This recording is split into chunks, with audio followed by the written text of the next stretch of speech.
here. It's one of the worldview powers. And that's important to understanding Nai is that it's the concept of the unknown. But that pairs with Vi and the concept of the known. And what these are out of real-time perceptions. The Ni and the V, reality and emerging possibilities, they're actually happening in real time. And the subjective perceptions are happening out of real time. And what that comes to is whenever you're looking at something and you need perception, you can of course take what's coming from the environment in the form of, 5 sense and 6 sense impressions. But you can also have prepared thoughts that you had prepared ahead of time, okay? And those often, for say Vi, are memories.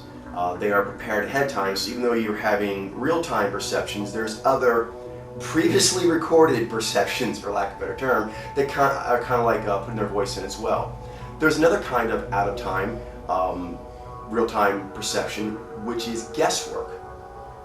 And this one's a bit more unusual. And that's why Nai is sometimes difficult for people to understand, similar to Jai, because it can be difficult to register what exactly in the psyche it does. It's a bit amorphous in a lot of ways. Well, your worldview is made up of, depending on what mode you have, some degree of memories, and that gives you something solid to hold on to. And then also, we'll say, instincts, just instincts that come from you. That very much what your Nai is. It's guessing. It's the framework of trying to guess all the questions you don't currently have answers to.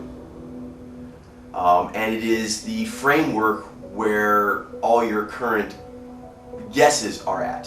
So that's basically what your worldview is. It's some collection of your memories of how things are. That gives you something to hold on to. Or your best guesses. And that gives you something to hold on to.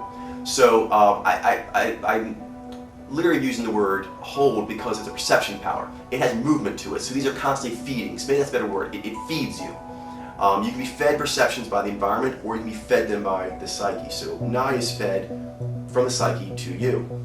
And what it gives, for lack of a better term, Nai is very closely related to the concept of a mandala. It is an attempt by the psyche to capture everything, plus make guesses at the next things unknown. So all of the powers of the psyche are designed for specific kinds of engagements of perception or discernment, but Nai is designed to guess on what it all means. Depending on where Nai falls in your priority ranking, that determines how often you like to do that process, because like the other 7 pod powers, it's a process of the psyche, and that's what it does. It makes those kinds of guesses. For this reason, when it makes its guesses, it must go outside the purview of the other 7 powers, basically everything. Because Nai is supposed to contain a model which has all the best guesses. If the best guesses framework that one is working with are not true or are off, it will need to be modified, but that is modifying like the mandala of you. I mentioned the map concept with the subjective perception powers, and the mandala is very much a map. That's what it is, it's a map for everything. And that's what your Nai is. For everyone, their Nai is kind of like their map for everything. Now, the question is, do they like their map to have more detail or more guesswork? Do they like it to be a process going to their worldview high or low in their priorities? Okay, so that's what it's doing. That's important to understand the concept of the unknown, because it will make sense the 10 powerful entries we're going to do now from there. So we'll start with okay, you know what? One thing my spirits are telling me to do here is to use myself as an example. Although I am Nai Alpha, what I'm about to talk through now is experience that is accentuated because I'm a Nai Alpha, but it's an experience that all humans have. So, concept of the unknown, that is what the Nai power it concerns itself with in the psyche, is trying to figure out what is not currently known. And if you can't know, and this is important, this is why it's perception power. It's not necessarily it is not a discernment power. Something my dad would often say is the reason why something like bad detectives is they have to have a conclusion. One thing Nai is the best at is holding problems that are in progress that you're guessing on and not making a conclusion, just guessing and continuing to guess. That's why perception is not a guess, although some people may feel that when they see it articulated by the discernment power, the objective discernment power. But Nai and Bai are more information. It's always more. So that way they are movement, as are the other perception powers. Now, I'm going to use myself as an example. This morning, my Nai gave me a very nice present, which was a bridge between mojo and spirits, as far as a part of theory to explain to you all, and a nice visual that I think you'll all like. Looks pretty cool. So, why is this relevant? Well, I'm going to use this as an example to kind of go through this process, because how it happened to me this morning is one that will, I think, resonate with a lot of people. For those who don't use a certain power in their conscious floor, particularly on their strong side, it can be difficult sometimes to connect with it. It's easier if the power you're connecting to, even if it's not strong for you, is easily definable. So, for example, myself, V is my polar power, but I don't have much of a problem.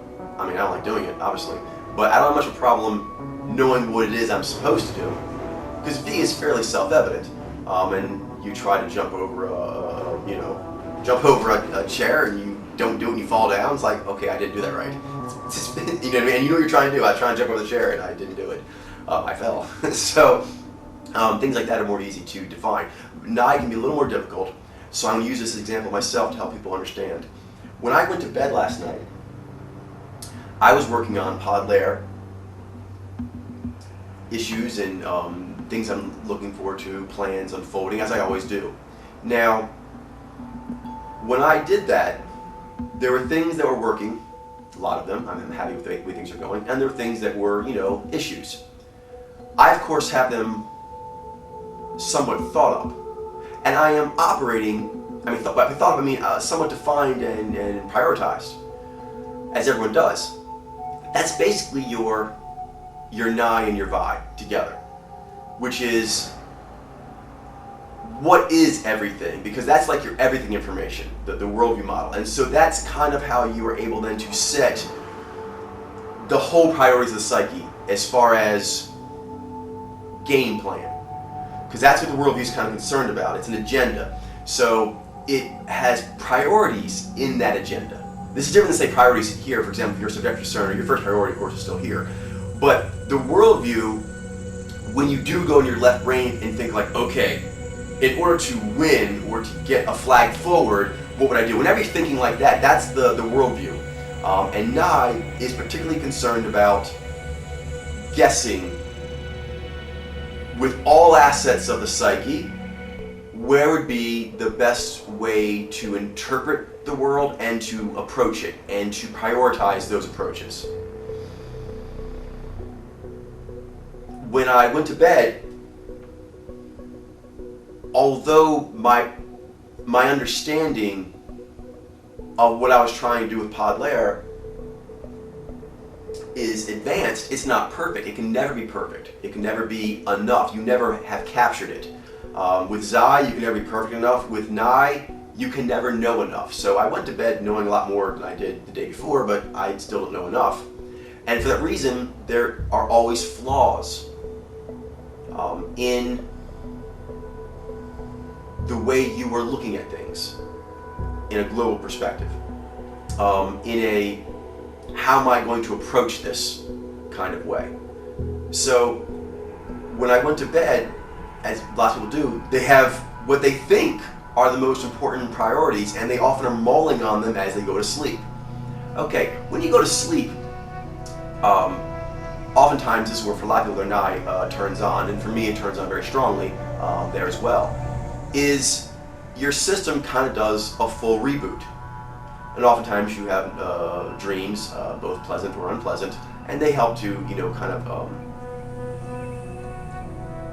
bring you back into a productive, harmonious state of homeostasis, I guess, because you kind of get out of that during the day as you step away from what your higher spirits want, your inner child and so forth, and what you're able to do out here. So all the powers do that. They go into homeostasis. But this is a good way to get in touch with nigh, because nigh is difficult to feel when that process is happening. When you wake up the next day, you will have actually been completely away from this world. And that brings up the first element, that's detachment.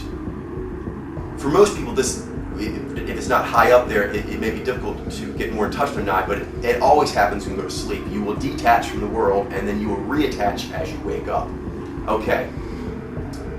I think most people are familiar with that process, okay? Which is, you went into bed thinking about something, and you would think you'd wake up, for example, if nigh wasn't here or the other powers weren't here, that you'd wake up thinking about the same thing, or at least the same place, but you're not. That means processes were happening over the night. One of the main things that nigh does is it pulls off all the other partitionings that the psyche was doing. And partitions aren't necessarily bad if they're sophisticated and they're designed to get what you as a psyche want done. But sometimes you're not sure.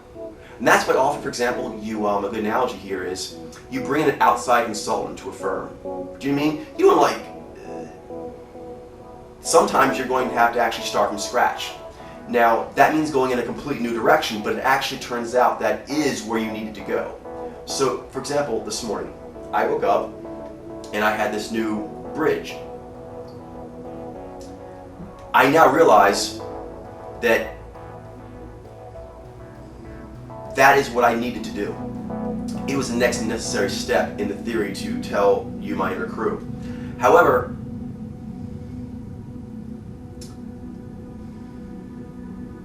I was going with what I knew, and I was working on other things at the time, and they seemed more important to me. And now I'm going to get right back to them, but I'm really glad that my nigh informed me, its perception power informed me that I was missing something.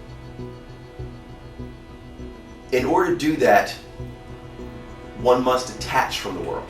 So nigh, as a power, calls for you to detach, to step away from any association with the way things are done by other people and other systems and the way you've been doing them. It wants you to look at you. That's what nigh does. As a power, nigh is kind of the power of looking at you from the outside, or as a third person perspective, and seeing if there isn't something that you aren't missing. I often see like a pullback effect when I'll see people, I can tell they're accessing their nigh, is and also sometimes they're bi, they will actually look at something, they're working on a problem, and then they'll suddenly just stop, kind of frustrated, and they'll pull back. That frustration is important because, as I mentioned with nigh, there's an element of anger that's just innately associated with it. There's like, why am I not getting this? So often for a lot of people, nigh is kind of one of their last resorts, even when nigh is higher up, for example, with the Z nigh and the G nigh.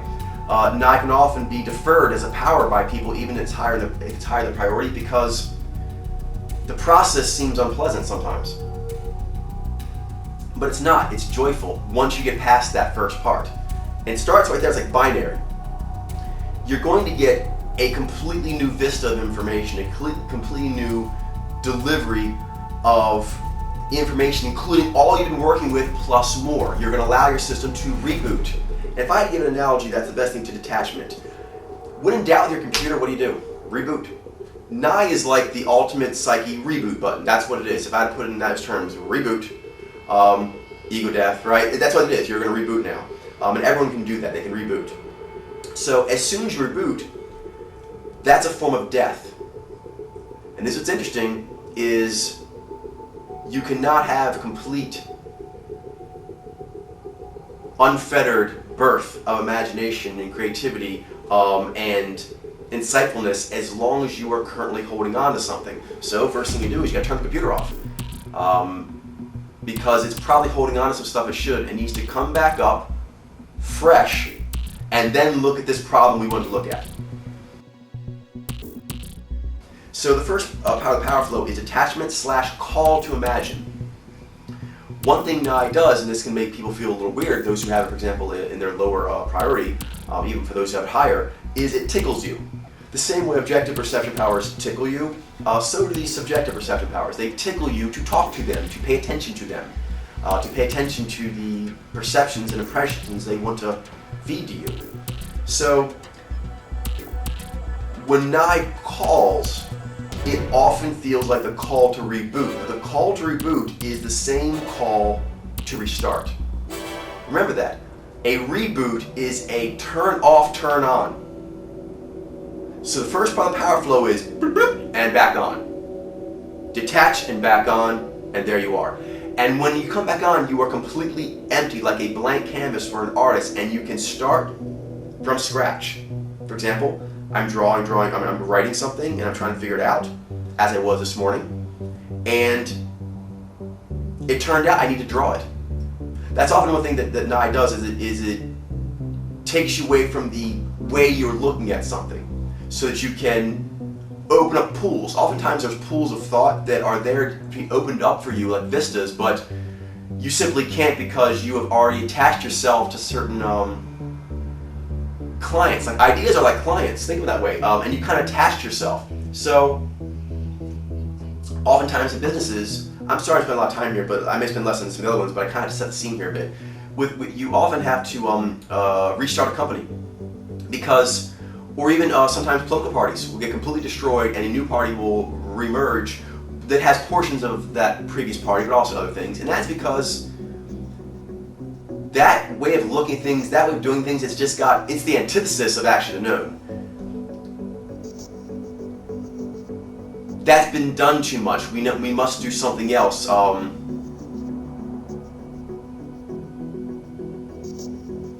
There is a strong feeling that I could be holding something better if I wasn't holding what I'm holding. I'm sorry to go on, but I had to get that. That's crucial. For the detachment, I could be holding something better if I wasn't holding what I'm holding. Reboot. Okay. Next is envisioning, conceptualizing. When you start with a blank page or the void of the mind, what happens is waves from the unknown come into your conscious purview until eventually you get them. And most artists will know what I'm talking about when they look at a blank piece of paper and they're going to do something to it. You don't look at the paper. You go into your mind, then outside the paper, and then you land on the paper. So this is how it comes to the mind. It is trying to figure out where the start of an idea should begin. This part when you're going to draw something, where your hand is wavering over the page. Okay, that's a physical manifestation of it. In the mind with Nigh, it's doing that. It's hovering. It's feeling. This is why it frightens some people. It's pure instinct. Your psyche will start providing you fantasies that are based on your base instincts, not based as far as low, but like your core programming, the core spirit form programming. So it could have two forms: envisioning and conceptualizing. And I need to mention now that in these power flows, these can go in any order, in which if I mention this when we put the power flows up, is that You can call on any one of these powers. We're simply actually showing how it goes in its entirety if you were to actually do the entire process to an idea or to a situation. So, in this case, we've detached. Now we're going to envision / conceptualize. The difference is this, and this will be a theme that's repeated in a few other entries. Nigh touches the pure spirit form programming, but is also attached to the rest of the psyche and thus the rest of the world. For this reason, when it fills the blank page, it can both envision, which is sort of saying leaning towards just the pure spirit form, which has a highly fantastical nature. But nigh can also be used to conceptualize, which is the same power, part of the power flow, but it is having some connection to an issue. Okay, so for example, this morning I started having visions of a video game, very fantastical, where people's powers doing certain things. I won't get into that because that's another actual theory that I came up with this morning. But the point is, I was envisioning, but while I was doing that, it was connected. And so both parts are there. One part, it was just fun, and it was just a pure fantasy. It was very heroic and felt good, but it also had elements that related to how to approach my next step. And so this is important for understanding how to use your nigh, because a lot of people will feel that it is too fantastical.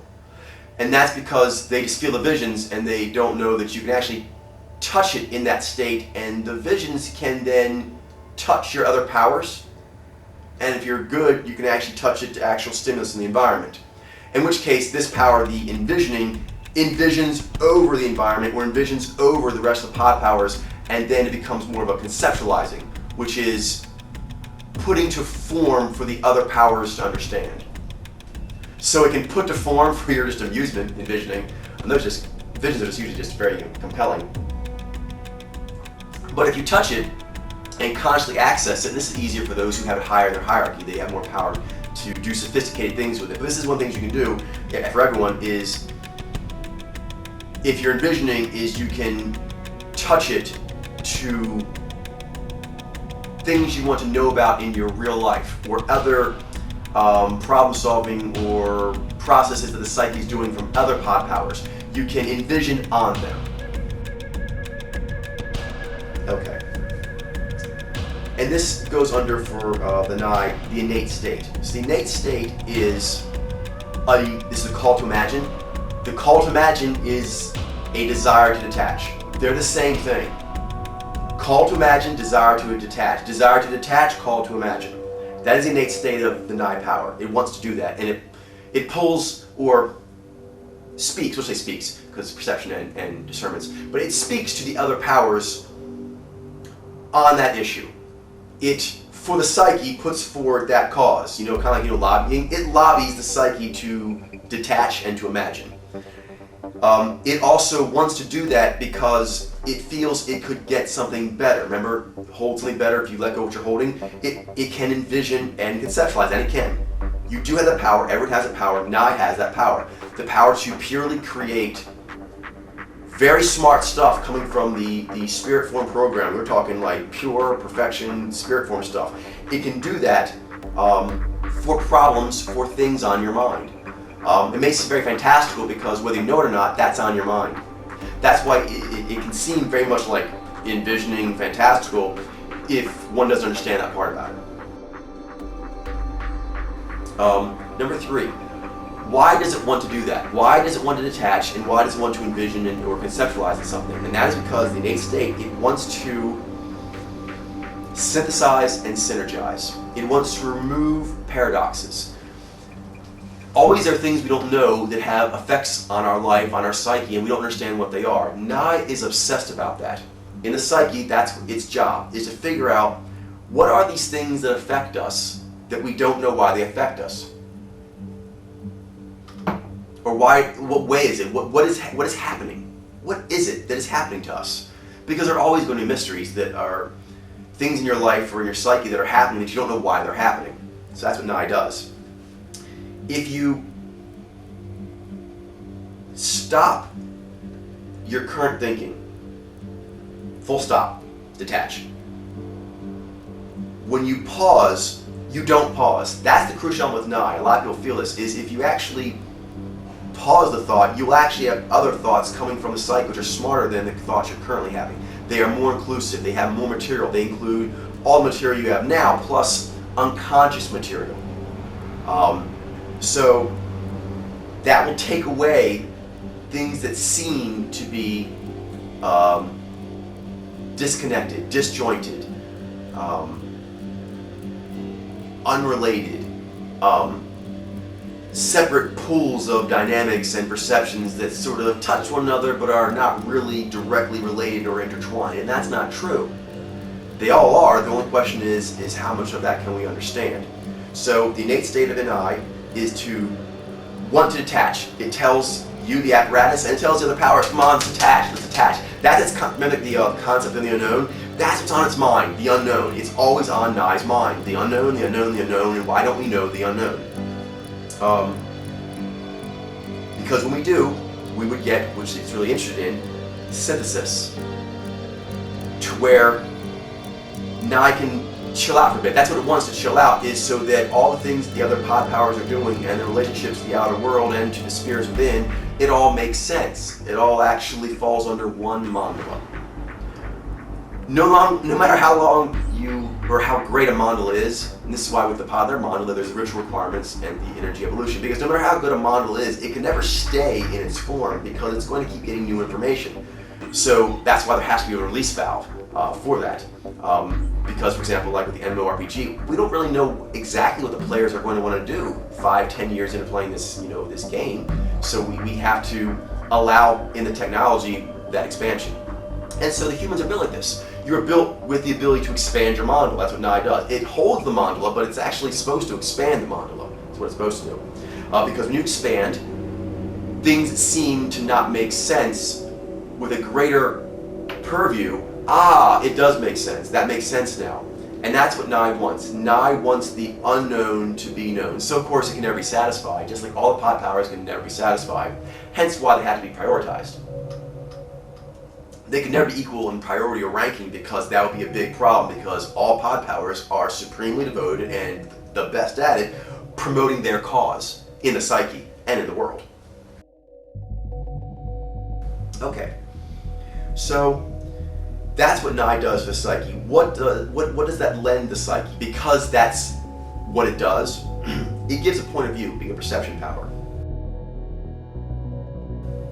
The first is, because you are going for detaching, you let go of what you're holding. And whether you know it or not, what you're holding had, no matter how awesome it was, how inclusive it seemed to be, it wasn't holding everything. So it wasn't inclusive as it could be. It's now more inclusive. Because Nai got its way, which is it wants you to detach, it wants you then to allow your psyche to feed you spirit form information that will be helpful to you, to increase your scope. That allows you to synthesize and synergize things that seemed to not make sense before, or were unknown to you before, things that were pushing or impacting your life or your various processes, and you were unaware of that. Because of this, you're now more inclusive. In the simplest sense, or the most personal sense, this would mean that perhaps you're more aware of your peak pathway.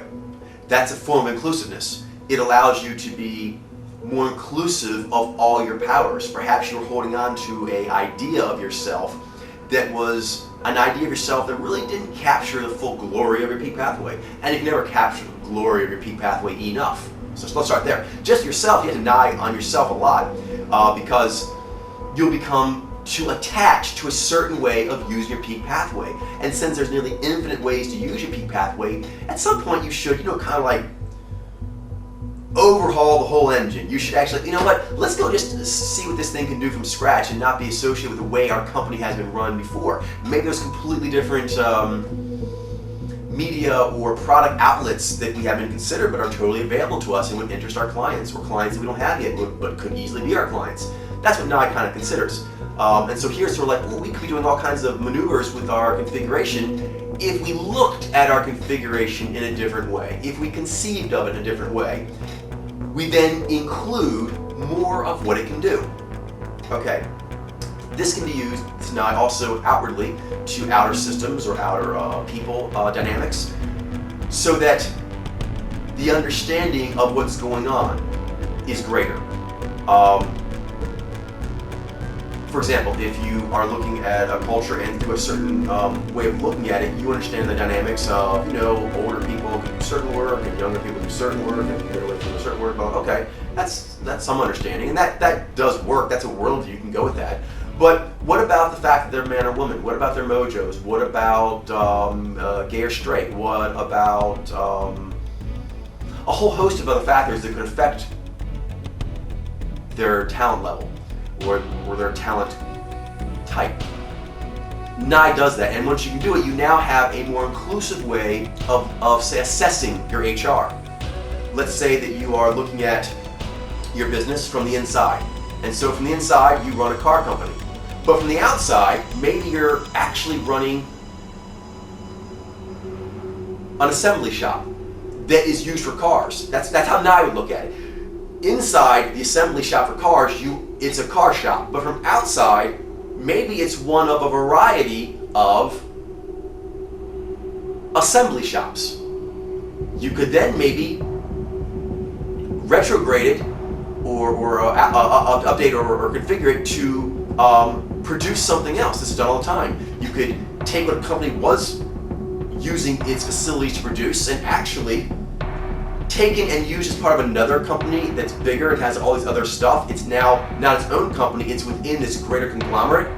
It can actually do a much better function. It actually can serve this much huger empire, and it could have already done that before. It just wasn't being looked at that way. So inclusiveness.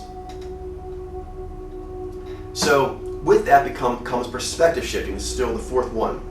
This is the point of view that Nye gives.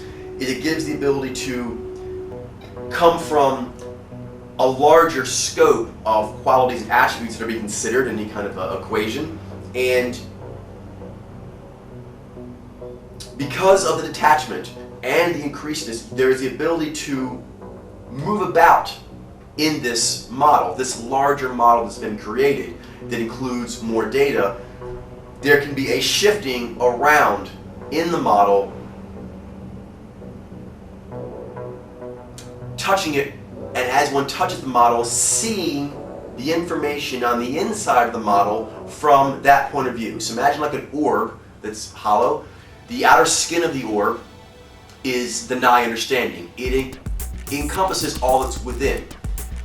When you detach, that skin dissolves and then can reform, envision, conceptualize larger, encompassing more essence or air, space, or whatever ideas within it.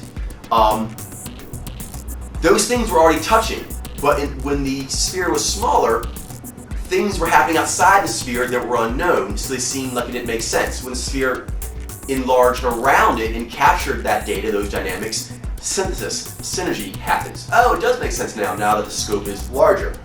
But on that circle, what Nye lets you do is from that circle is look inward at all the data and dynamics held within and see. But you can then move around the circle 360 degrees looking inward. It's really like an orb, so it's actually infinity. It's 3D. And you can go anywhere around the model looking in. And that's why Nye is limited by how much scope it has, because that's what you can look at and see. And that's why it always wants you to detach and increase the 3D sphere, the mandala that holds all of what you know, so it can run around and do this because it likes doing this. Its point of view is it likes to actually encapsulate more inclusiveness and then go around and see. That's pleasurable for Nye. All the pod powers, this is something I'll be hitting in other power flows, there's a pleasure in doing what they do.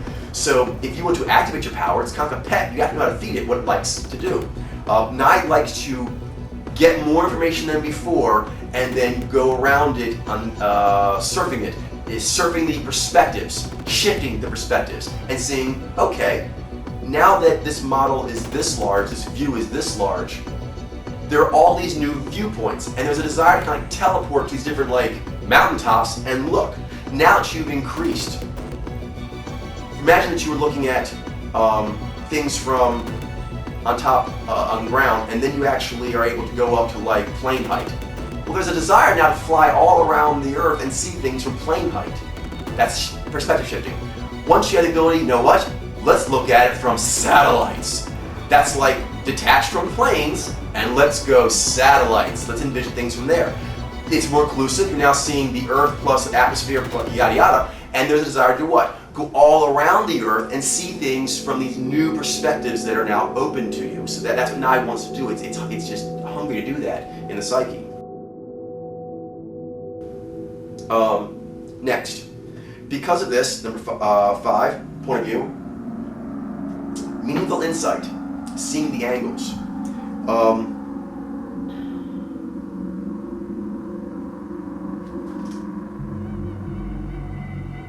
Yes, the best way to look at this is, not sound too weird, but with Nye is thinking of Nye as a plural.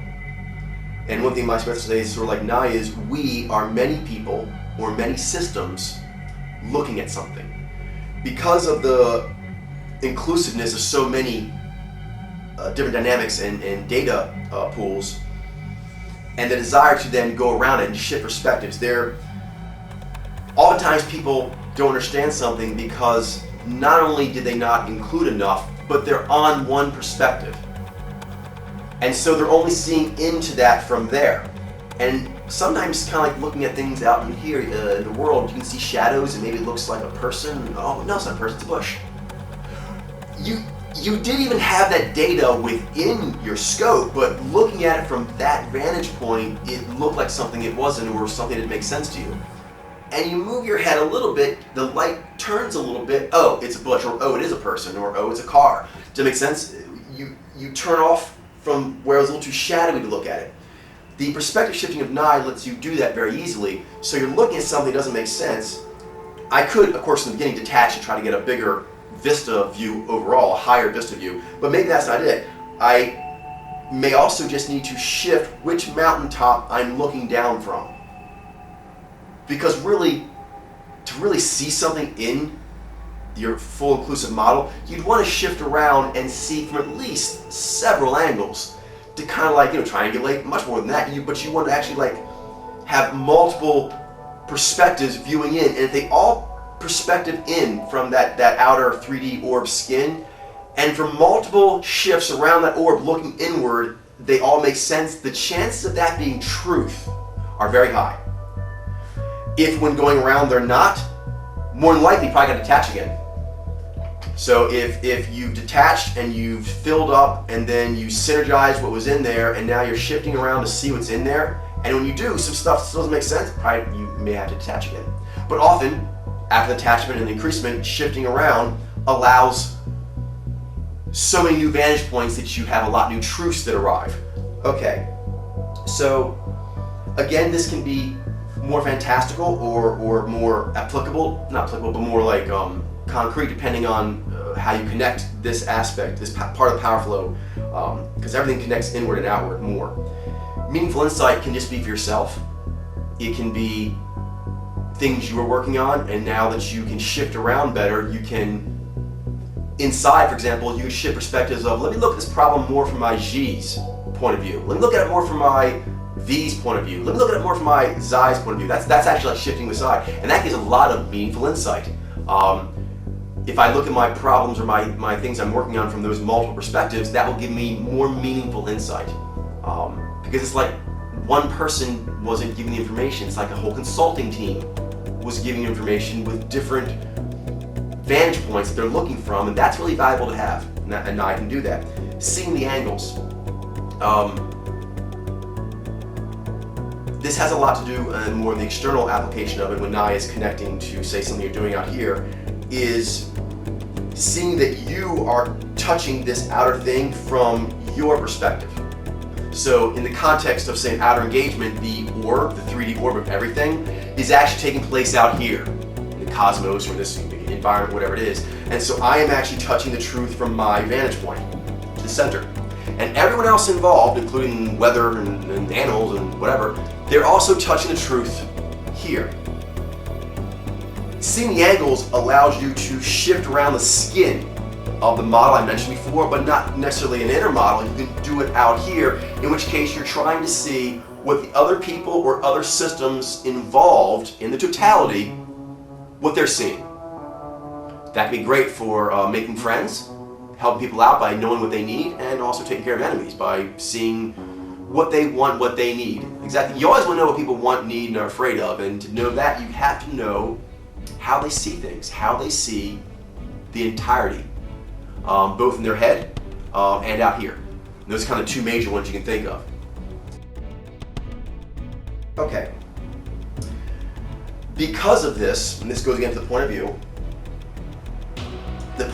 that is done is one of going around the model and not staying on one position of the model, but shifting continuously around, getting continuous new ways of looking at it. That provides meaningful insight and sees angles, and as a natural consequence of that, there is speculation/prediction. Again, this has a fantastical element and a more concrete reality application because it's connected to both. Nye is connected all the way in and all the way out, as all the powers are. So, speculation is sort of like fantastical guesswork of what's going to happen based on that perspective shifting and meaningful insight. Because you can shift around and you can have therefore insights that other people aren't having, it means you're working with data they're not, so you have better guesses. That's why, my kind can often be seen, and the use of Nye can be seen as fantastical. All powers are fantastical in that way, that's why I call them mojos. But it is something you can explain, which is Nye's good at guessing. That's what it does. It guesses. And so it uses the perspective shifting and the meaningful insight gleaned from that perspective shifting to make guesses. Speculation is sort of like a fantastical what if. You ask what if scenarios in your head, whether you know this or not, and your psyche answers it. Like I said, often you don't know the big questions that you want to know things to, but if you talk to your Nye will inform you what they are, because that's what it does. Your Nye works on the big questions. So when it's doing that, the speculation could be wholly original, meaning it's simply speculating what if, and that what if is generated from within yourself. So that's one way the Nye can work. But again, you can overlap it to other pod powers to speculate on processes they're working on, or you could overlap the speculation to processes happening out in the external world.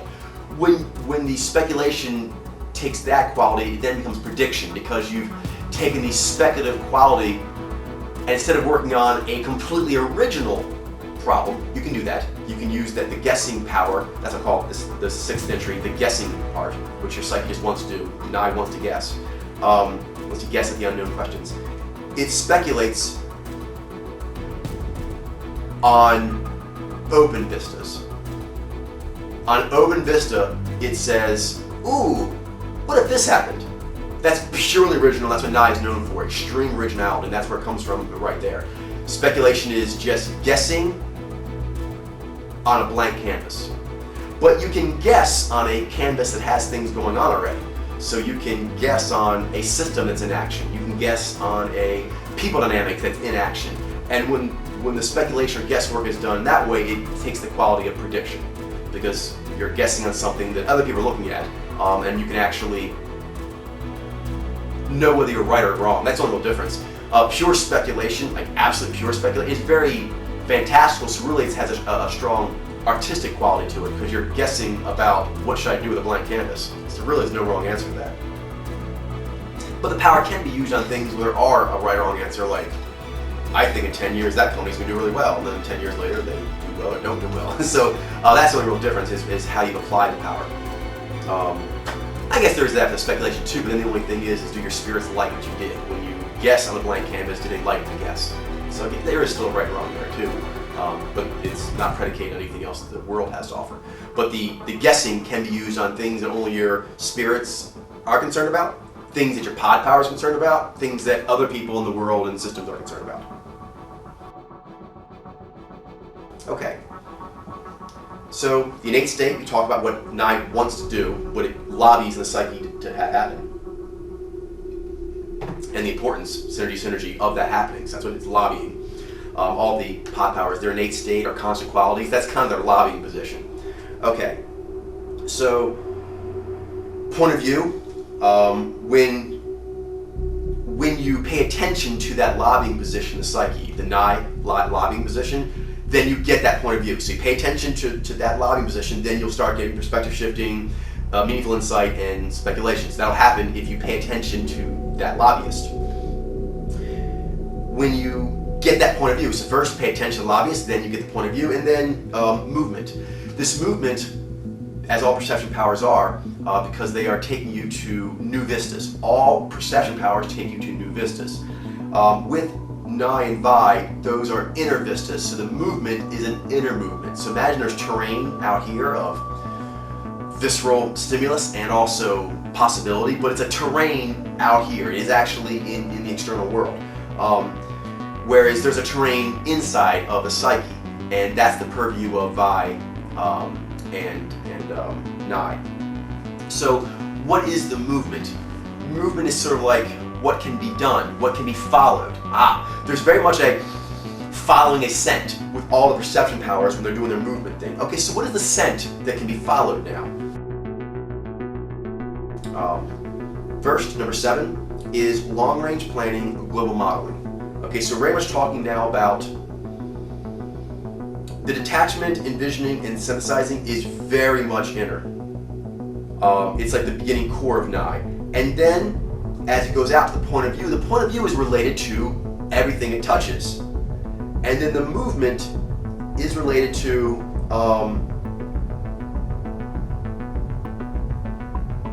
getting their way. That's a really good way of looking at it.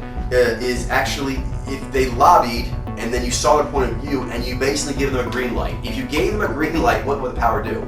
Okay, for perception powers, they move. And what Nye wants to do is it wants to make long-range plans and global models. That's very fun. That's a game it likes to do. It's all the powers have games, fun things. That's why I'm such a big believer in games. Games are one of the strongest ways to increase your powers, your connection with them, and your sophistication of use of them. So the game that Nye likes to play is, with its point of view, it likes to coming from speculation. If you're guessing how things would go, what's the next thing to do? Guess what you should do. Does that make sense? So you have all the perspectives, and with that shifting, you kind of like guessed how things are going to go. Well, then you go back to your position and figure like, okay, well that's how it's going to go, period. Because I checked several angles, and I think for all humans, that's how this is going to go. Okay, or all systems, that's how it's going to go. I come back to myself or my system, and I'm like, okay, knowing that, how should I play? And that's where the map quality comes in. So the Vi and the Nye are map makers. And so the map it wants to make is one that's very future-oriented, going out as far as possible, because the more you take out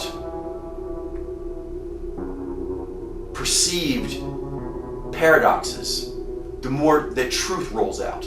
And the more the truth rolls out, the more straight it goes as far as a concept in arriving in its manifested form. So what this means is you can guess much further out with accuracy. Like a mandala.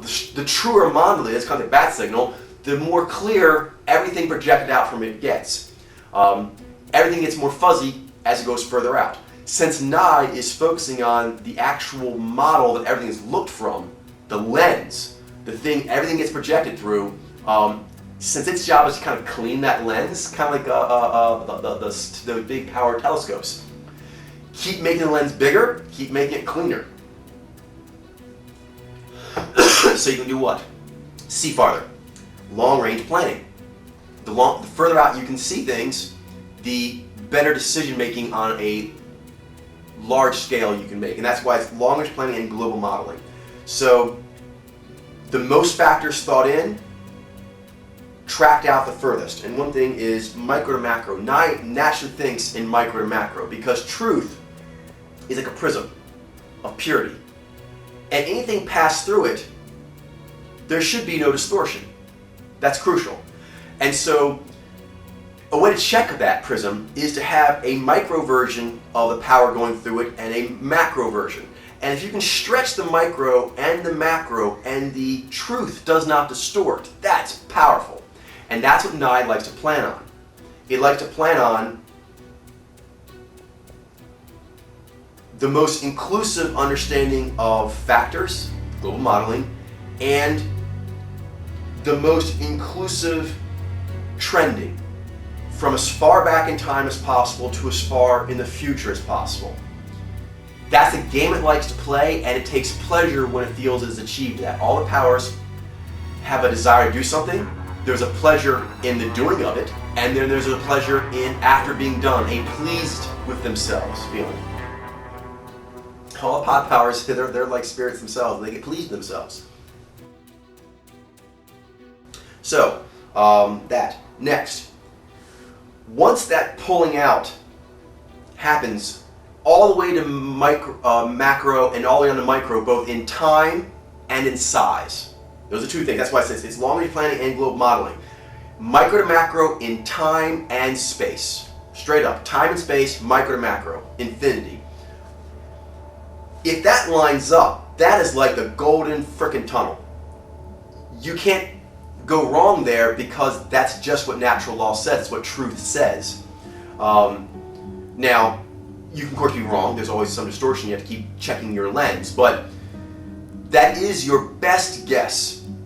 Now, this gives a quality, number 8, visionary drive and sense of destiny. I'm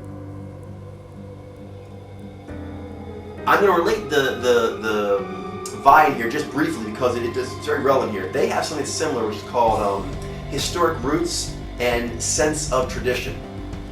Both of these are an incredible driver in the psyche. In fact, I think they're the most powerful driver in the psyche because they are your agenda. They, as far as actually steering where you want to go and feeling completely confident that you are going the right direction. That is the purview of Nye and Vi. So the difference between here is all the things that Vi has, we won't get to that, but it lends it historic roots and sense of tradition. The historic roots feel like where they have come from, and therefore imply sense of tradition where you must go. It is uncompromising. It is an uncompromising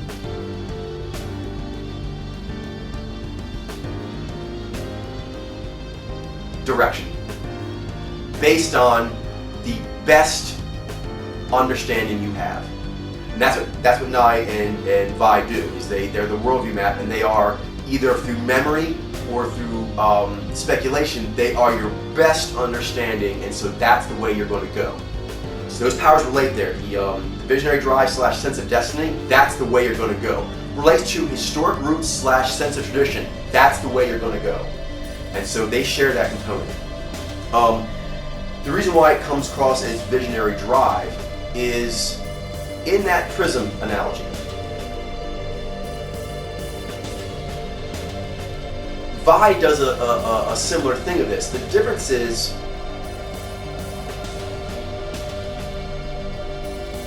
it's very much related to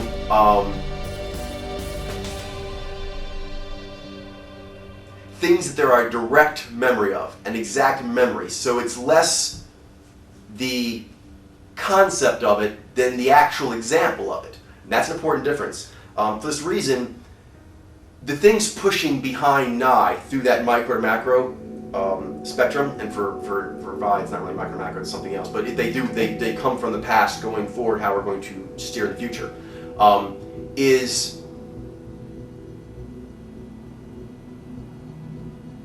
the concepts of truth from the past. And that's why it's a concept of the past. It's not the actual past. And for this reason, what Nye takes away from the concepts that the past provides is different than an actual historic recollection of the past would give. So if you remember what a certain empire did, then maybe the thing to do after that is based on that. And that's where would Vi would advocate for the psyche. Nai is going to take the concepts that empire was doing and then advocate use of strong concepts, not the actual thing. That's an important difference. That's where the visionary part of drive comes from, because give us credit, Vi is also extremely driven. The subject receivers are tightly wound, super driven, and that's because they're all about the direction you're going and how far in the direction you've gone. But what is compelling the forward movement for Nai is conceptual and difficult to explain because it's a concept of something, not the actual something. And so in the psyche, you must be comfortable with that if you want to access your Nai. Because there'll be a tremendous driving force that comes from an understanding of things, not the actual things, or a conceptualizing of things that have happened before and why they happened. And so it can be very difficult, and Nai is known for this as opposed to Vi, it's difficult to explain to people who at least are not using Nai or Ni why you have this certainty, or to yourself. But it's not wrong to have it. If you go through these steps of your Nai is built, for everyone, your Nai is built to give you this thing. You just have to keep going through the steps to make sure that you arrive at the proper thing to have your visionary drive lock onto. Sense of destiny. That's the macro.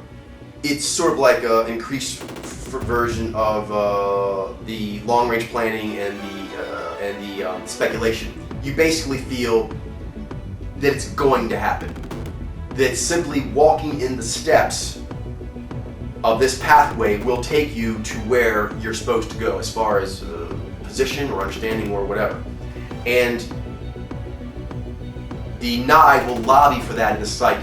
This greater vista, this new land, this new place in the mind, this new vantage point, it wants to get there because it feels strongly that that's powerful, and all the pod powers do that. They feel that doing their process would produce something that would make really a good, powerful production for the psyche. It wants to do that.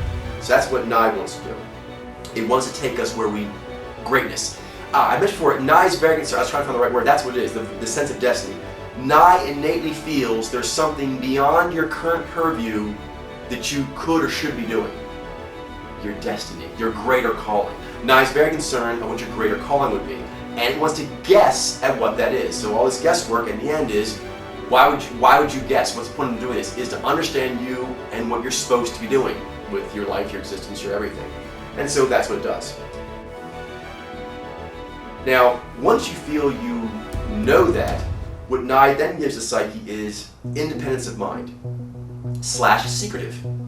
Again, this has to do with the more inner and outer variations of this, which is inwardly, even among the other pod powers, Nai holds itself apart. It feels that the other pod powers have not seen what it has seen, and so therefore it's independent. And once it's gotten this far down to where it is detached, it's seen all these things, and then it's got the visionary drive, shaking it in the psyche is almost impossible. Both the Nai and the Vi, they're very difficult to dislodge once they have gone through their full process. They're not a discernment power. And that's actually why they're so difficult to dissuade. They're not stationary. It's a force going forward. And diverting that is very difficult once they feel they have settled on a strong course. Because Nai is not seen, we're getting back to this dichotomy of the inner and outer, because Nai has a difficulty seeing its place in the outer world because it's so intangible and it's not detail-oriented like Vi is. Nai will hide itself. It's the most chosen form by far that Nai uses when engaging the outer world, where its independence of mind is going to be impinged on. So it most frequently takes the tactic of not telling the world what its big picture is. And so for everyone's psyche, their Nai does that. It's your big picture, and you don't really tell the world all of that. So there is an innate feeling Nye has the psyche that the other powers of the psyche and other people, other systems, other things won't understand, because Nye feels it has the biggest picture. All Nye from all psyches believe it has the best guess of the big picture.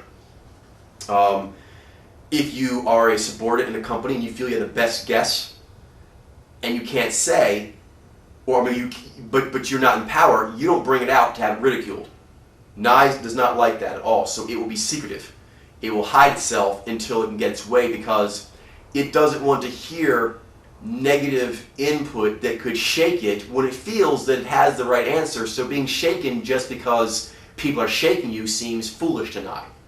So its natural instinct, if it is not in a position of power, and that relates very much to the objective discernment power that it will always be compounded with, if it doesn't feel it can implement or control, then it will be secretive. So if it can, it'll be extremely independent-minded, and getting it to dissuade will be very hard to do. If it has, it always has that power of the psyche, and outwardly it may be in that position. If it is in that position, then it will be supremely independent-minded, and if it cannot, it will be supremely secretive. Very bipolar that way. How Nye is represented in all people's psyches is it's kind of like their dreams. People either, if they're in power, then they want their dreams to happen, damn it. If they're not in power, they don't talk about them. All humans are like that, and that's the way Nye works. You don't talk about that stuff. Unless you can do it, in which case it's all you talk about and no one can stop you. Independence of mind.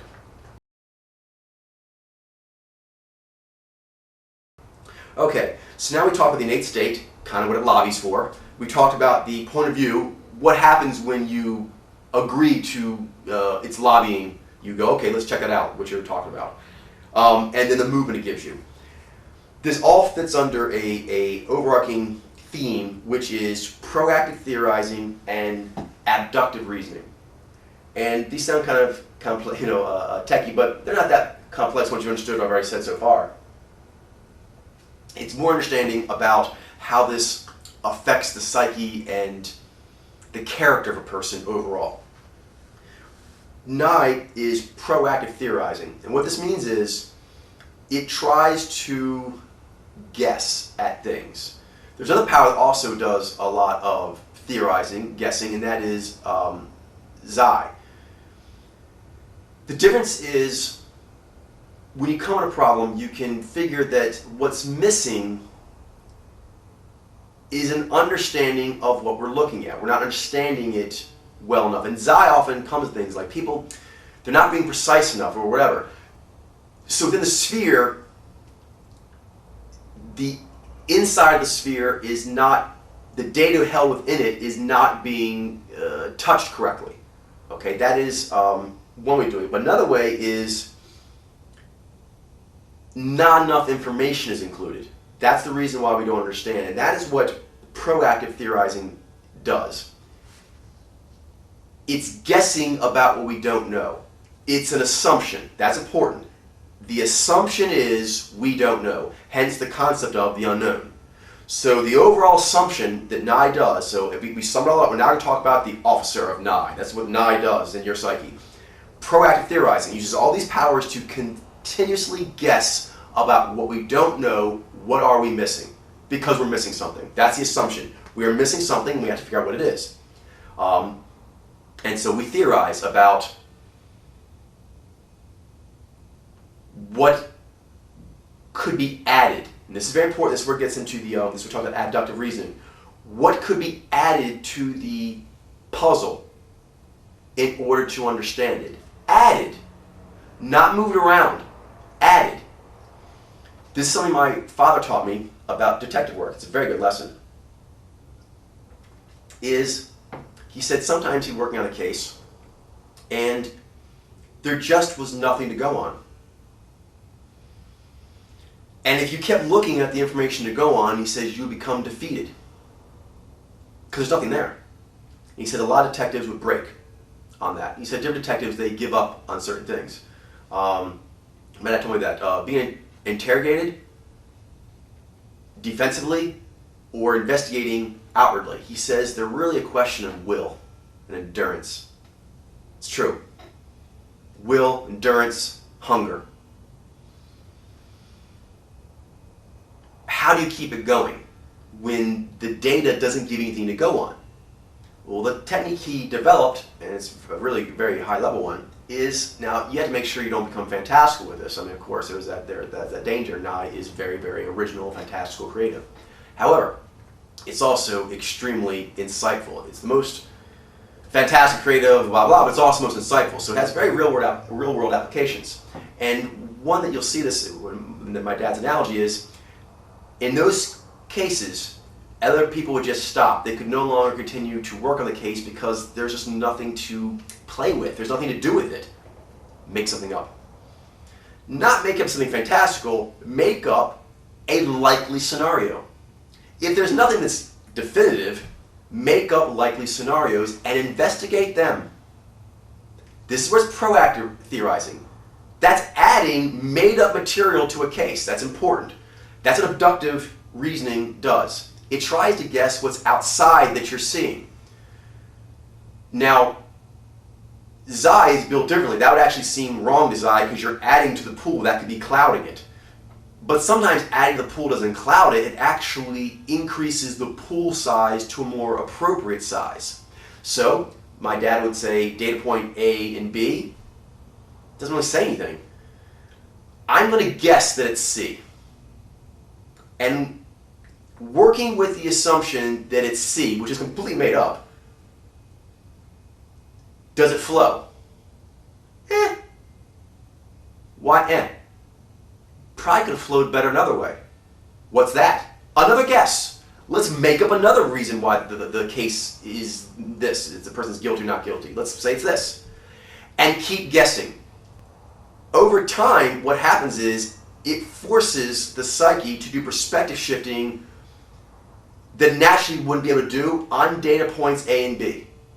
By guessing about a C. Maybe it's this C, maybe it's this, maybe it's this. And the reactive theorizing of Zai doesn't do that, where it keeps just guessing. For Zai to work, it needs V or Ni to feed it things to expand. But Nye naturally takes the tact of, let's just freeball here. That's what it's going to do. On a case where it's stuck, it doesn't take it as a stuck, it takes it as a leaping point, and it starts taking leaps. Until it lands on something. Even if it's not the something that you're looking for, it's something. And that means you can track. That's a crucial understanding of the way Nye works is, I'm just going to keep pinging out there until I hit stuff. If I hit a black hole, I can start making discoveries on black holes. Maybe I discover empty space. Okay, well, I discover empty space. And I just keep pinging to make discoveries. Not necessarily discoveries that are directly related to the case you're working on in a concrete way, because those steps have been maximized already. They've been done, and they don't take us to the end, to a suitable understanding. So, guessing. Continually guessing. And that's important to understand because Nye, like Ni, has a guesswork quality, and you have to be comfortable with that if you're going to access your Nye or your Ni, and not beat up on yourself that it's not always dead on. It's not supposed to be dead on. It's supposed to jump around, to warp, to teleport around, to shift around, to bounce around, and through that massive conflagration of pings, that network of pings, good guesswork starts to come out of that. And so that's naturally what it does, is it keeps guessing, because the more massive, that's what Nye wants, the more massive a conflagration of guesswork, the more the guessworks will start to hit and connect. And then you got truth. Truth that was never seen before, and that's what Nye wants to do. See truth before anything else. And so abductive reasoning. So proactive theorizing is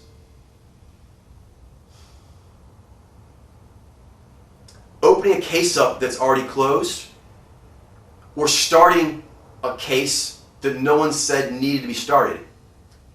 That's what Nye does. And then abductive reasoning. Let's say you're actually working on a case that other people are working on. Fine.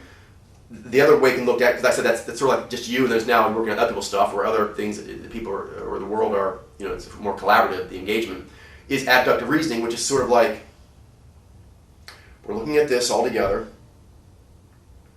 Maybe it's this. And Nye is very good at guessing things that are influencing that other people knew, or other systems had an information but didn't realize it was relevant. Subductive reasoning is often trying to redefine what the relevant factors in a case are. So proactive theorizing is opening up seemingly dead cases or starting cases that don't seem like they need to be started. Why are you starting that case? I just want to start this case. Curiosity. Mystery is fascinating to deny, and there's innate curiosity to play with the mystery. So it wants to do that even though there's not necessarily any reason to be doing it. I think that's good for now.